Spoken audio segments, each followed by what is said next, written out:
Voilà notre dernière question pour sortir définitivement de cette édition. Les peuples maliens ont donc une victoire, celle d'avoir ne serait-ce que mis hors de ses frontières la France à travers Barkhane. Mais tout n'est pas fini, me diriez-vous, quelle sera la prochaine étape? Oui, mais bien sûr, avant de répondre à votre question, permettez-moi de clarifier un point qui est très important. Oui. En ce qui concerne les combats même panafricains, oui. Je vois Mme Gao m'avait interpellé une fois de plus par rapport au rôle du Mali. J'aimerais seulement qu'elle apprenne à différencier les Maliens du Mali. Oui. Dire que le Mali a soutenu, par exemple, ça c'est incriminer l'État malien. Bon, c'est pas l'État malien. Les Maliens qui ont soutenu Ouattara sont les mêmes qui continuent de soutenir Ouattara, sont les mêmes qui sont en train d'inciter aujourd'hui le Mali. Et par exemple, vous avez un mouvement des néo-nazis en Côte d'Ivoire là-bas, qui est dirigé bien sûr par quelqu'un qui porte un nom malien, c'est un Fofana. Donc il s'agit des Maliens là-bas qui échappent et à la fois au contraire du Mali. Et quand on parle de 3 millions de Maliens, ces gens-là sont comptés parce que soit ils sont eux-mêmes, ce sont des binationaux, ou ils ont leurs papas qui sont, bien sûr, leurs parents sont des Maliens, ou leurs grands-parents. Donc, d'une manière ou d'une autre, on les compte parmi les Maliens. C'est pourquoi on se retrouve à 3 millions, 4 millions. Donc, ils sont nombreux même dans l'armée, dans la centre de Ouattara. Donc, ce sont des gens que nous considérons aujourd'hui comme des apatrides. Ils ne sont ni Maliens, ni Ivoiriens. Donc, on comprend que la Côte d'Ivoire est carrément prise en otage. Maintenant, si on termine avec cela, en ce qui concerne la prochaine étape, pour le Mali, j'ai tout le temps dit que le combat malien, c'est un combat panafricain. Oui. Il ne faut pas se limiter simplement au Mali. Et le combat panafricain, c'est pourquoi j'ai fait exprès de clarifier ce point. Parce que quand nous observons, les Blancs ont tout fait pour que chacun de nous ait une raison de ne pas collaborer avec l'autre. D'ailleurs, c'est un peu ce que notre sœur n'a pas compris. Si nous Maliens, on regarde derrière, on va dire, mais tiens, nous ne devons jamais travailler avec les Ivoiriens, parce que si Modibo Keïta, notre président le plus populaire, le modèle de tous les Maliens est tombé, c'est parce que Houphouët-Boigny a travaillé avec les Français. Ou les Burkinabés diront que Houphouët-Boigny a travaillé à recruter Blaise Compaoré pour renverser Thomas Sankara. Les Blancs ont semé notre histoire d'embûches, de pièges, pour empêcher tout combat panafricain, pour nous empêcher de nous retrouver. À nous de dépasser notre passé, à nous d'être forts, de regarder vers le futur, de regarder devant. C'est pourquoi l'étape prochaine pour le Mali doit être bien sûr de contribuer non seulement à expulser la France aussi loin possible, mais surtout non seulement de minimiser l'influence de la France, mais d'aider à libérer les peuples africains aujourd'hui qui sont pris en otage. À commencer bien sûr par les peuples ivoiriens et les peuples burkinabés, et les peuples même nigériens. Il faut aider d'autres peuples africains à se libérer. Thomas Sankara a tenu ce discours le 11 septembre 1985. 1984, cela lui a valu la guerre Mali-Burkina. À l'époque, le Mali avait à sa tête Moussa Traoré qui a été mise en place par Houphouët-Boigny et les Français. Bien sûr, il était question de casser Thomas Sankara, puisque Thomas Sankara a été privé de la tête, à l'époque c'est l'IEMO ancien format, donc de prendre la tête de cela, tout comme Assimi Goïta a été privé de prendre la tête, la présidence du G5 Sahel. Et à l'époque, Thomas Sankara s'était énervé, il avait dit les peuples à nos frontières ont besoin d'une révolution. Donc il était pour le Burkina à l'époque de renverser le pouvoir du Mali, de la Côte d'Ivoire, du Togo, un peu par-ci par-là. C'est la Côte d'Ivoire, Houphouët-Boigny, et il y a des du Togo qui avaient bien sûr aidé le Mali dans cette guerre contre le Burkina. C'est pour vous dire que ce que le Mali avait fait au Burkina, c'est ce que la France tente aujourd'hui d'utiliser la Côte d'Ivoire pour faire la même chose au Mali. À nous de lire dans notre passé, à nous d'apprendre de notre histoire commune pour essayer de contrecarrer tous les pièges que l'homme, en tout cas le français, le colon, est en train de tendre l'Afrique. Le colon fait une troisième guerre mondiale avec comme champ de bataille l'Afrique. Merci. Merci à vous, très Voilà, voilà. Merci à tous ceux qui nous ont Issa Diawara, c'est le frère vraiment très qualifié. Bonjour à tous. Aujourd'hui, nous sommes donc le 17 août 2022. Issa Diawara, c'est le frère panafricain, voilà, qui est vraiment très brillant, très intelligent, intègre, un homme intègre. Ça fait plaisir et ça fait beaucoup, beaucoup de bien. Donc, je me présente, Djoubian, c'est mon surnom sur le net. Je suis un panafricain authentique, un panafricain très convaincu. Et accessoirement seulement, je suis spécialiste de la France. Vous voyez derrière moi, spéciale dédicace au peuple malien. Un grand peuple, un très très grand peuple. Il faut regarder l'histoire du Mali. C'est très très... Ça revient de très loin, hein, en fait, la bataille que mènent les colonels là-bas et le Premier ministre, j'espère qu'il est rétabli, Choguel Maïga. C'est excellent. Donc là, j'ai mis ça depuis hier pour rendre hommage au peuple malien et c'est un exemple pour toute l'Afrique. Je reviens sur le départ de l'armée française qui quitte le Mali, qui a quitté le Mali, il faut le conjuguer au passé maintenant. Et donc, ça s'est passé là il y a 48 heures, hein, je crois que c'était le 15 si je ne me trompe pas exactement. Ils ont plié bagages, il n'y a plus d'armée française, en tout cas sur tout le territoire malien qui fait, je crois, environ, au point de vue superficie, plus de 1 200 000 km². C'est-à-dire, autant dire que c'est 2 fois plus grand que la France. C'est du très, très lourd. Donc, c'est un plaisir, c'est un bonheur que vous dire. Ce qui reste maintenant, évidemment, c'est de sortir du franc CFA. Et c'est la raison pour laquelle, quand vous regardez la carte là, qui, pour moi, une dédicace aux dirigeants africains, la zone des aliénés. Je fais ça parce que je porte des t-shirts habituellement. Mais... Donc la zone des aliénés, la zone des complexés, des corrompus. Et il y a un jeune frère qui m'a aidé là, à envoyer un commentaire en me disant non, il faut que tu rajoutes la zone des néo-nazis. C'est-à-dire que tous les dirigeants de cette zone-là, ce sont des néo-nazis et qu'il faut aller, comme fait le président Vladimir Poutine, là-bas en Ukraine, mais il faut aller les choper un à un. Bien entendu. Donc ceux qui sortent du lot, évidemment, c'est le Mali, avec les colonels, et puis le premier ministre Choguel Maïga, et puis ensuite le président Touadéra du République, centrafricaine. Voilà. Mais autrement, donc 15, vous enlevez 2, il reste 13, y compris les Comores. Donc c'est tous des néo-nazis. Il y a un troller là qui me dit, ouais, je dis, mais non, mais attends, plus que jamais, je vais le dire constamment. Ah oui, oui, parce que l'idée du frère, elle est bonne, j'y pensais pas, et je dis, il faut aller lire le livre consacré au franc CFA par le professeur Nicolas Abou, et on aura compris parce que c'est lui qui est un des rares, pour ne pas dire peut-être le seul, à avoir mentionné ça. Parce qu'il y a beaucoup de littérature sur le franc CFA, hein, mais par contre, il est un des rares comme ça qui a dit, mais non, attendez, le franc CFA, c'est une monnaie, auparavant, enfin, c'est le système qui a été copié par Charles de Gaulle et tous ceux qui l'entouraient. Hein, parce qu'auparavant, les Allemands, quand ils avaient annexé la France, eh bien, le système qui a été mis en place, c'est le même système qui a été copié-collé par Charles de Gaulle, justement. Hein. C'est-à-dire que quand ils ont annexé la France à l'époque, eh bien, ils ont mis en place ce système-là qui a permis de piller toutes les richesses françaises. Et puis, voilà quoi. Mais je dis, le professeur Nicolas Gauche, justement, il a bien expliqué. Donc, c'est la raison pour laquelle, quand le frère a fait le commentaire récemment, je me suis dit, mais non, mais c'est du pied-de-poil. C'est-à-dire, pour moi, c'est parfait. Voilà. Donc, je répète, zone des aliénés, zone des complexés, zone des corrompus et zone des néo-nazis. Voilà. N'en déplaise aux trollers, là. Bouya. Voilà. Donc, figurez-vous qu'on est dans du lourd parce que, franchement, les colonels, et j'ai appris que, justement, c'est clair que dans les 5, si jamais, on ne sait jamais, parce que, voilà, c'est la nature aussi, mais en tous les cas, on est très, très gonflé à bloc et on résiste. Parce qu'on est parti pour gagner là, définitivement, bien entendu, bien entendu. Parce qu'on a suffisamment de recul. Et donc les 5 là, ça ne sert à rien de vouloir assassiner celui qui est là actuellement, son imperturbable Assimi Goïta, puisqu'il va rester encore 4. Voilà. Et moi, quand je vois ça, c'est des précisions qui ont été apportées par le frère, hein, Issa Diawara, là, vraiment, qui est très brillant, hein, franchement, j'adore toujours ses analyses. Beaucoup de lucidité, tranquillement, il explique les choses. Alors c'est parfait, parfait. Vous voyez?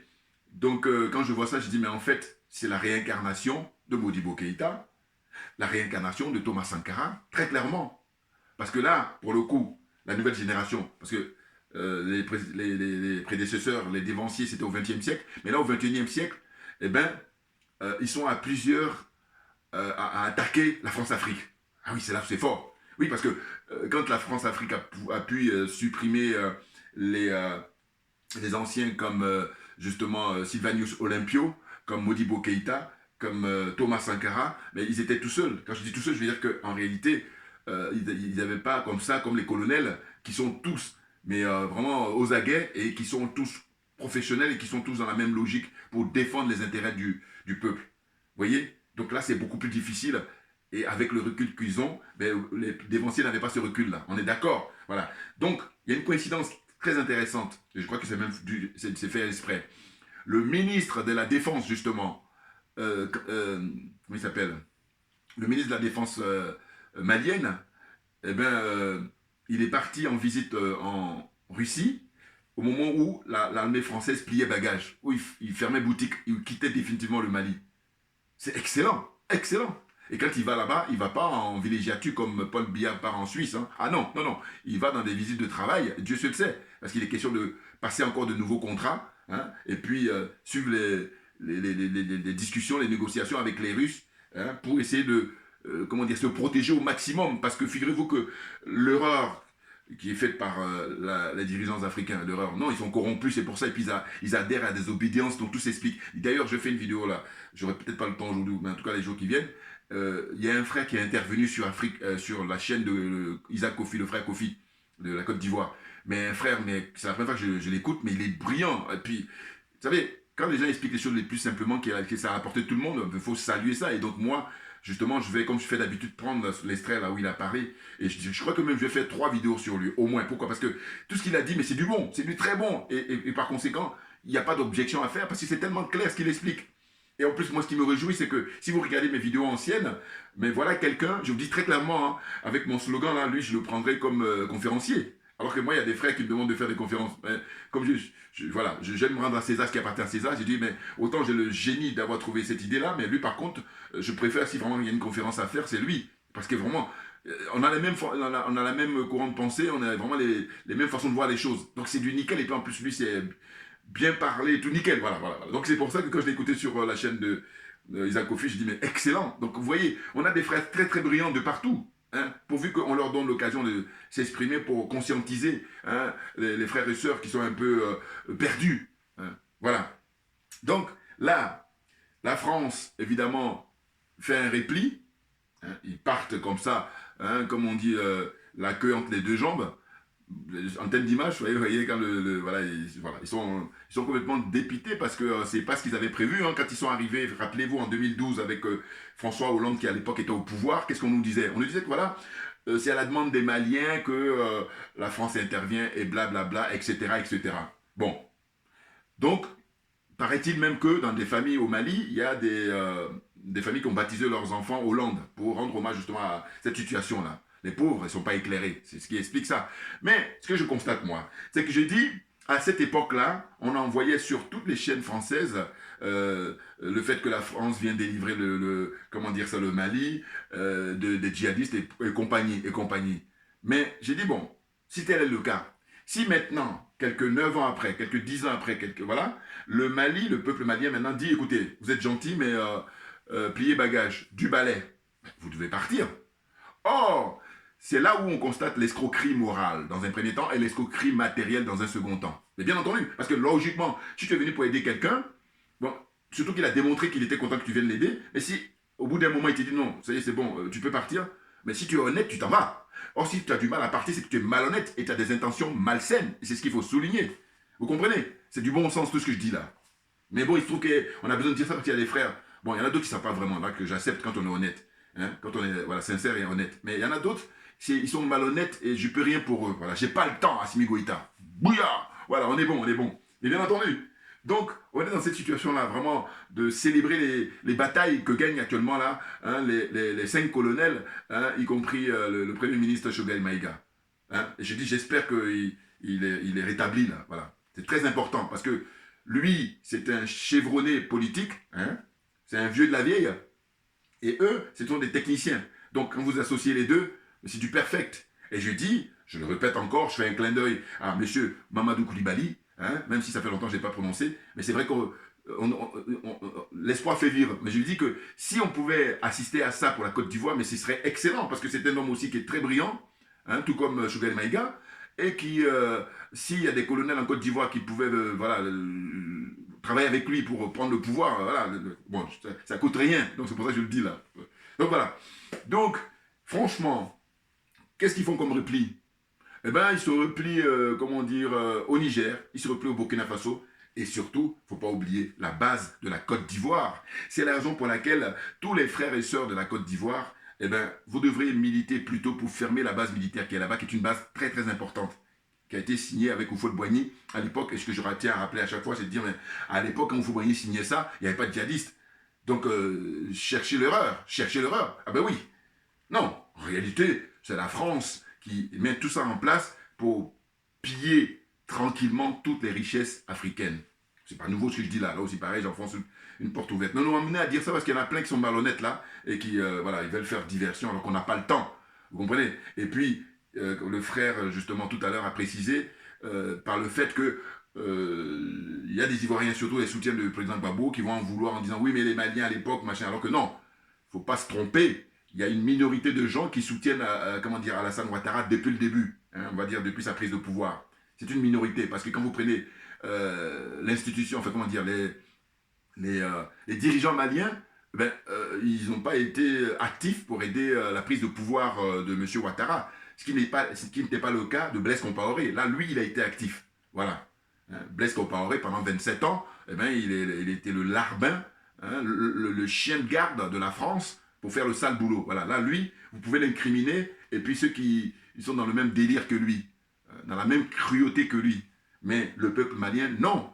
D'ailleurs, Issa Diawara, le frère Diawara panafricain, il a expliqué. Il a dit, il faut vous souvenir, Houphouët-Boigny, lui par contre, en tant qu'Ivoirien, et à son temps, bien avant Alassane Ouattara, il a déstabilisé pratiquement toute l'Afrique en général et la zone, CFA en particulier. Hein, les assassinats des différents dirigeants à l'époque faits par la France, c'est Houphouët-Boigny qui est un acteur principal, puisqu'il est il était le chantre de la France-Afrique. Donc il ne faut pas faire des confusions comme ça, très faciles. Voilà. Et d'ailleurs, j'ai dit, pourquoi le président Laurent Gbagbo, il ne s'est même pas prononcé directement par rapport à ce qui se passe au Mali, directement, et non pas laisser parler parce qu'il est valide, là, voilà, il va même rencontrer M. Ouattara. Donc voilà, c'est ça le problème, c'est que je dis à un moment donné, il faut arrêter. Voilà. Je dis, c'est pas quelqu'un de, comment dire, malhonnête, il est comment dire, pas cupide. En revanche, il est dans une situation de quelqu'un qui est francophile, et qu'à partir de là, ben, t'as un mal fou, mec. Est-ce que c'est plus fort que lui? Et elle a un pied avec les Français, un tout petit pied, si vous voulez, mais en tout cas, elle a un pied. Alors que quand on se tient compte de tout ce qu'ils nous font comme mal depuis des siècles, à un moment donné, il faut être franc, il faut être direct. C'est-à-dire qu'il ne faut pas faire moitié-moitié ou... non. On a suffisamment d'éléments là. Donc, on fait comme les jeunes soldats, les jeunes colonels maliens, on tranche et on passe à autre chose. Voilà. Donc, j'ai dit, un truc même qui ne mange pas de pain, le président Laurent Gbagbo. Pourquoi? Jusqu'à aujourd'hui, on est en 2022, on est au mois d'août 2022, il est revenu en Côte d'Ivoire en juin 2021, il n'a jamais daigné donner une interview à Afrique Média, qu'on me l'explique. C'est tout. Afrique Média a pu interroger Charles Blé Goudé. Afrique Média a pu interroger Mme Simone Gbagbo. Alors que ce sont ces deux-là qui faisaient sa force quand il était au pouvoir, durant son règne. Enfin, il n'y a pas que eux, mais en tout cas, eux, ils font partie vraiment des coriaces à l'époque. Hein? Très clairement. Donc j'ai dit, donner une interview à Afrique Média, ça ne mange pas de pain, il ne veut pas le faire. Pourquoi? Il faut nous expliquer. Et en plus, ce qui est embarrassant ou ce qui est gênant ou ce qui est bizarre, c'est le nom de son parti, le parti qu'il vient de créer. C'est-à-dire qu'il a laissé le FPI, comme il dit, c'est une enveloppe vide à Afin Guessant, d'accord? Et quand il crée parti panafricain soi-disant, ben, écoutez, je crois qu'en Afrique francophone, voire même anglophone, puisqu'ils font les deux, Afrique Média, hein, et ben, c'est une chaîne avec des gens très brillants, très pointus. Le seul reproche que je leur apporte toujours, c'est le fait qu'ils considèrent Paul Biya sous prétexte qu'il finance, alors que l'argent qu'il donne, c'est l'argent public, c'est l'argent qui appartient aux Camerounais, qui appartient aux Africains. Donc, fermez-la, voilà. Et d'ailleurs, j'en profite aussi pour faire un clin d'œil au professeur Mbelek. Il me fait rire, le professeur Mbelek, bon, parce qu'il y a beaucoup d'humour, surtout que c'est quelqu'un qui a vécu longtemps ici, donc quand il s'exprime, je comprends très bien tout ce qu'il peut dire. Bon. Mais récemment, justement, et je l'ai vu là, il s'était exprimé sur le fait que lui, il apporte aussi, comme il dit ça, il considère aussi Paul Biya comme étant un panafricain, et puis il était en train de s'agacer. Et moi, ça me faisait rire quand je le voyais. Parce que je dis, mais il faut être à l'aise pour parler, mais si tu commences à t'agacer, c'est que tu as un problème. Parce qu'ils savent au fond d'eux-mêmes, eux tous, ils savent au fond d'eux-mêmes que Paul Biya, il a rien de panafricain.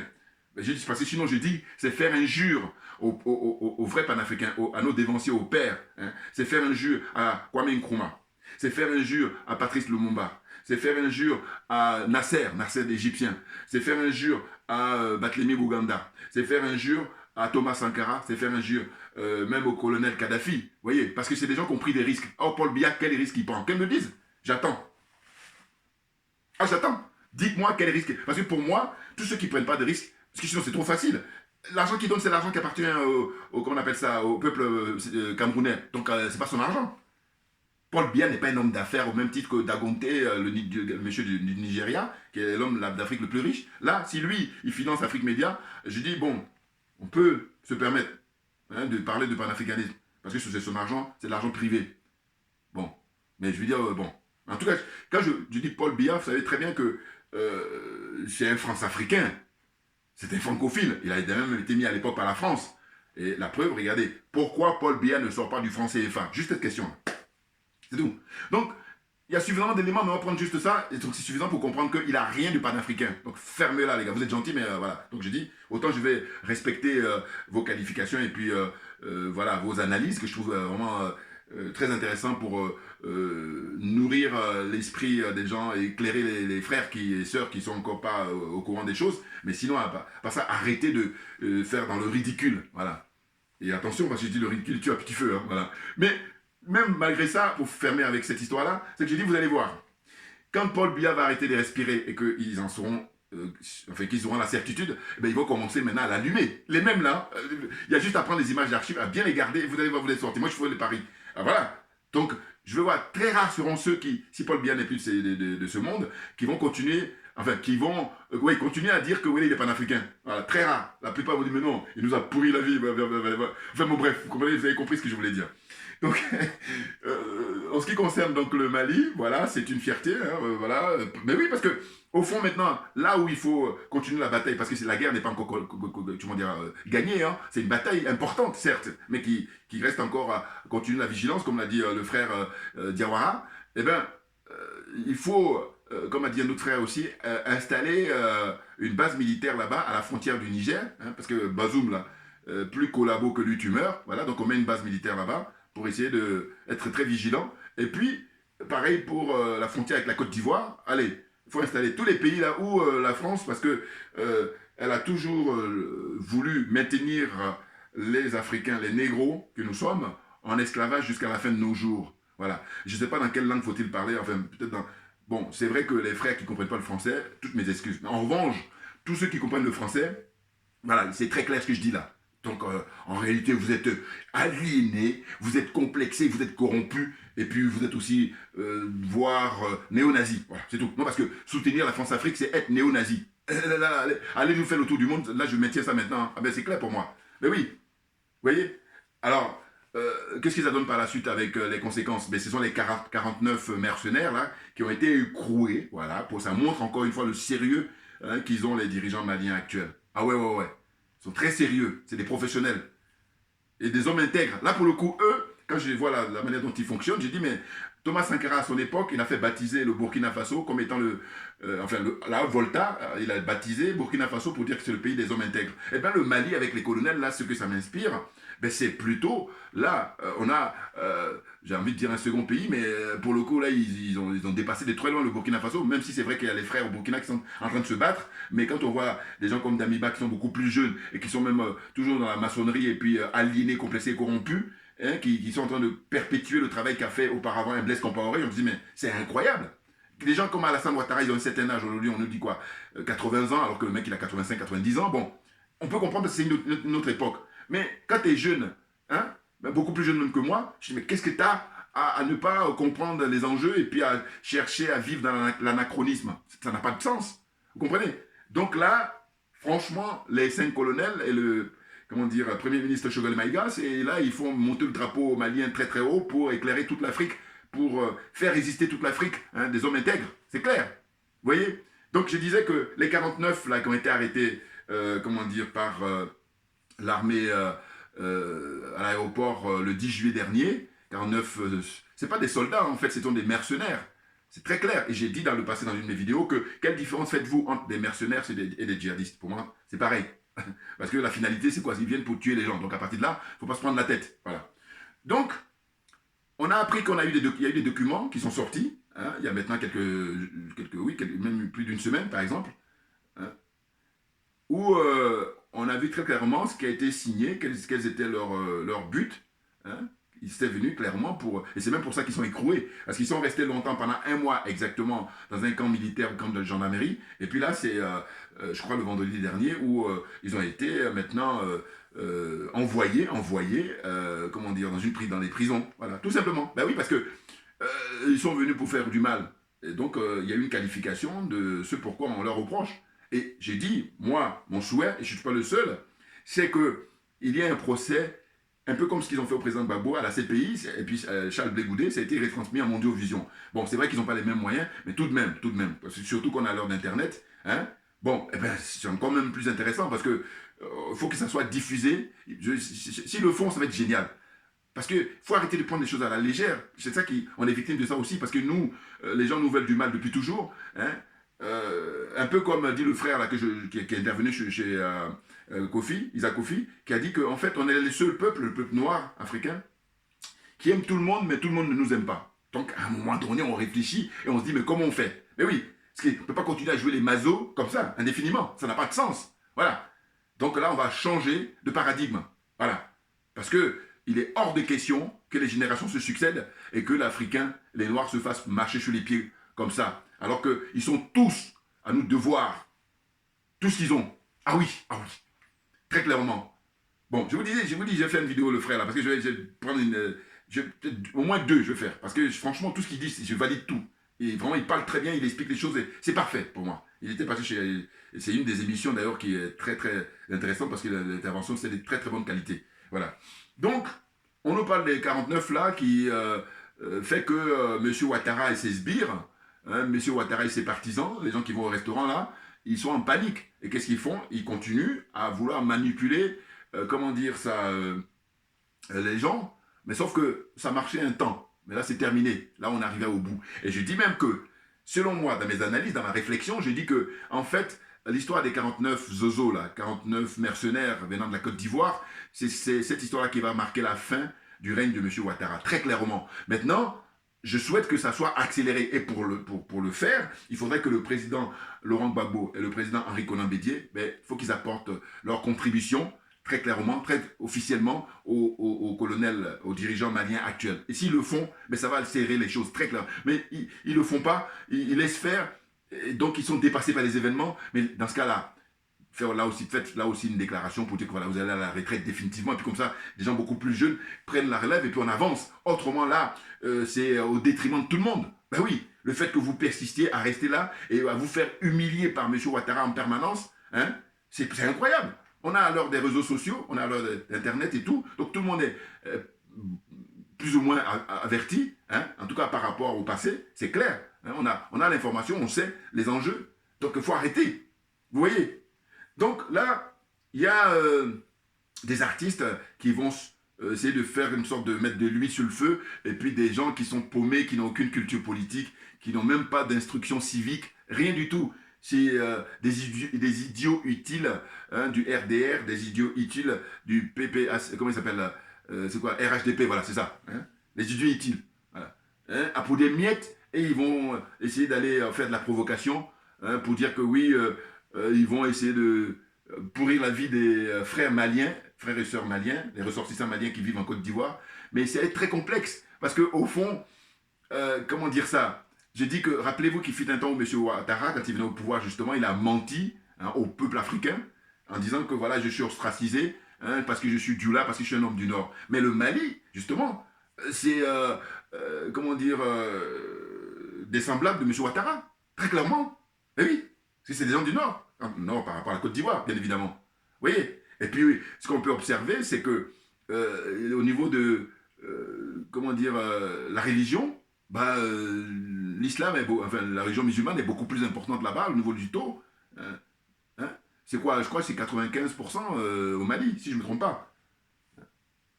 C'est énorme. En Côte d'Ivoire, la religion musulmane n'est pas à ce taux-là, parce qu'il y a aussi le christianisme. Donc ça s'équilibre un peu, si je ne me trompe pas. Très clairement. Vous voyez? Donc, ces gens-là qui font dans la diversion, ils perdent leur temps. Parce que beaucoup d'Ivoiriens ont compris, hein, les enjeux, à savoir que ces 49-là, ils ont été envoyés pour nuire à l'État, au peuple malien. Bien entendu. Hein? Très clairement. Et les dirigeants maliens, il a joué élégant, il leur dit, bon, monsieur Ouattara, là, vous avez été pris la main dans le sac, veuillez présenter vos excuses. Il refuse. Il dit, deuxième chose, veuillez nous envoyer tous les, comment on appelle ça, les ministres, anciens ministres de IBK, là, les opposants qui se cachent là-bas en Côte d'Ivoire, il faut les envoyer ici parce qu'ils sont poursuivis par la justice. Parce que ces ils ont, comment dire, détourné de l'argent quand ils occupaient les fonctions. Donc, ils ont ils sont poursuivis pour ça. Et c'est pas rien. Bah oui, parce que vous imaginez, on donne de l'argent pour financer, hein, par exemple, le budget de la défense, hein, pour les militaires, et eux, ils prennent ça pour mettre sur leur compte en banque, ou alors on a le fils de l'ancien président Ibeka qui lui est dans le bling-bling. Vous vous rendez compte? Est-ce que vous vous rendez compte? Moi, quand j'y pense, je dis, mais c'est extraordinaire quand même. C'est que ça, on ne doit pas prendre ça à la légère, parce que je me dis, tant qu'il n'y a pas de mort d'homme, passe encore. Mais quand il y a mort d'homme, mais terminus, tout le monde descend, ça veut dire que là, il doit rendre des comptes immédiatement, sans perdre du temps. Oh là, ils sont... Voilà. Donc, qu'est-ce qui se passe? C'est qu'ils sont protégés par la France, tout naturellement, parce que c'est la France qui donne l'ordre à M. Ouattara, en disant non, non, non, surtout, il ne faut pas les lâcher, parce que justement, ce sont les poulains de la France. Donc, on a tout compris. C'est ça, l'idée. Et donc, nous sommes très nombreux à souhaiter que ces 49-là soient écroués définitivement. C'est tout. Hein? En prison à vie. Oui. Prison à vie. Mais oui, non mais attendez, parce qu'il y a deux choses. Là, ils ont perdu la face. Mais s'ils gagnaient, aujourd'hui, ça aurait été une autre configuration. C'est-à-dire que le pouvoir en place était renversé, tout naturellement. Ou en tout cas, c'est le chaos qui était organisé, comment dire, au Mali. Et puis, on ne serait pas en train de faire des vidéos là comme ça pour essayer de féliciter les colonels. Hein? C'est clair. Donc là, ils ont tous les éléments en main. Voilà. Et puis, qu'est-ce qu'il y a à nouveau? C'est, comment dire, M. Macky Sall, qui partait en visite au Mali. Mais vous savez à quoi il me fait penser Macky Sall?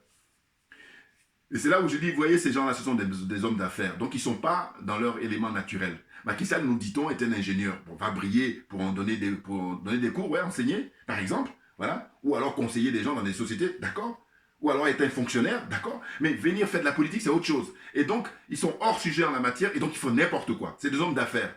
Et donc là, il vient, ceux qui sont avertis disent qu'il est venu pour plaider pour son frère. C'est son frère est impliqué, lui-même aussi, et puis M. Alassane Ouattara, dans une société là, qui était là-bas, SAS.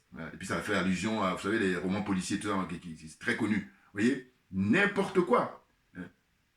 Et donc, ils font leur business comme ça, au détriment du peuple, avec l'argent public, de surcroît.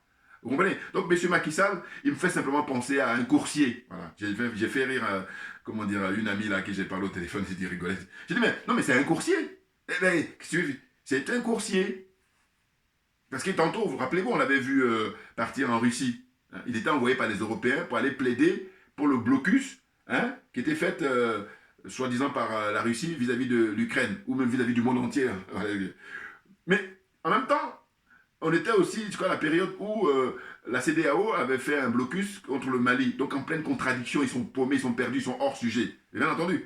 Mais ils ont sans foi ni loi. Voilà. Donc Macky Sall, moi maintenant quand je l'observe comme ça, il me fait penser à ça. Sachant qu'il lui reste maintenant 2 ans et puis il va plier bagage pour soit venir prendre sa retraite ici, puisqu'il est francophile lui aussi.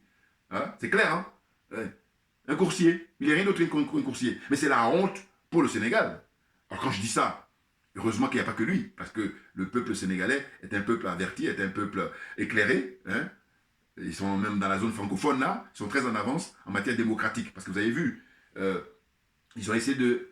Eux, ils font, comment dire, ils ne viennent pas faire une révolution brutale. Bon, alors qu'on souhaiterait que ça soit ça. Mais bon, tout de même, il faut toujours comparer. Quand on compare avec les autres pays, je vous dis toujours, parce que je dis c'est essentiel de vérifier à l'Assemblée nationale en Côte d'Ivoire, à l'Assemblée nationale au Cameroun, à l'Assemblée nationale au Gabon, à l'Assemblée nationale au Niger, à l'Assemblée nationale, tu vois, dans ces différents pays-là, de la zone CFA, de la zone des aliénés, la zone des complexés, des corrompus, et la zone des néo-nazis, là. Voilà, vous vérifiez à l'Assemblée nationale comment ça se passe les débats parlementaires. Quels sont les projets de loi, quelles sont les propositions de loi plutôt apportées par les parlementaires. Et puis, comment ils interpellent ceux qui sont au pouvoir. Qu'est-ce qu'ils mettent sur la table comme ordre du jour pour discuter de la situation du peuple, la situation qui préoccupe le peuple. Qu'est-ce qu'ils font?